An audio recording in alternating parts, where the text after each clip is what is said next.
कल यानी 1 फरवरी 2026 वित्त मंत्री निर्मला सीतारमण ने संसद में यूनियन बजट 2026-27 पेश किया, जिसमें क्रिएटिव इकोनॉमी, जिसे ऑरेंज इकोनॉमी भी कहा जाता है, उसको एक बड़ा बूस्ट दिया गया। यह घोषणा खास तौर पर content creators, animators, visual effects artist, gamers और डिजिटल इन्फ्लुएंसर्स के लिए बेहद अहम मानी जा रही है।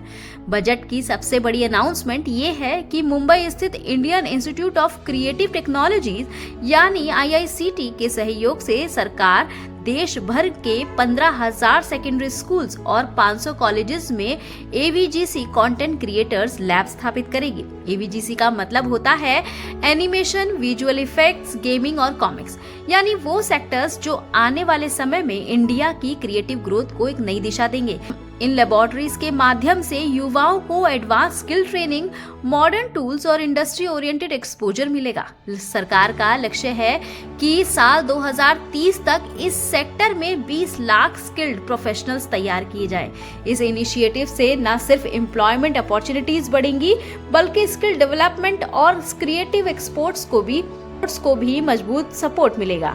इसके अलावा बजट में डिजिटल नॉलेज ग्रिड का भी प्रपोजल रखा गया, जिसका उद्देश्य भारत की रिच कल्चर हेरिटेज को डिजिटाइज करना है।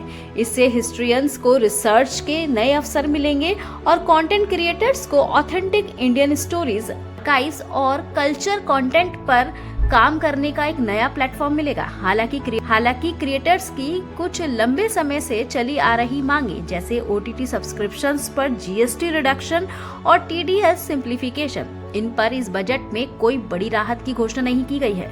लेकिन ओवरऑल देखा जाए तो यूनियन बजट 2026-27 ने क्रिएटर्स इकोनॉमी को लॉन्ग टर्म ग्रोथ और प्रोफेशनलाइजेशन की मजबूत नींव जरूर रख दी है।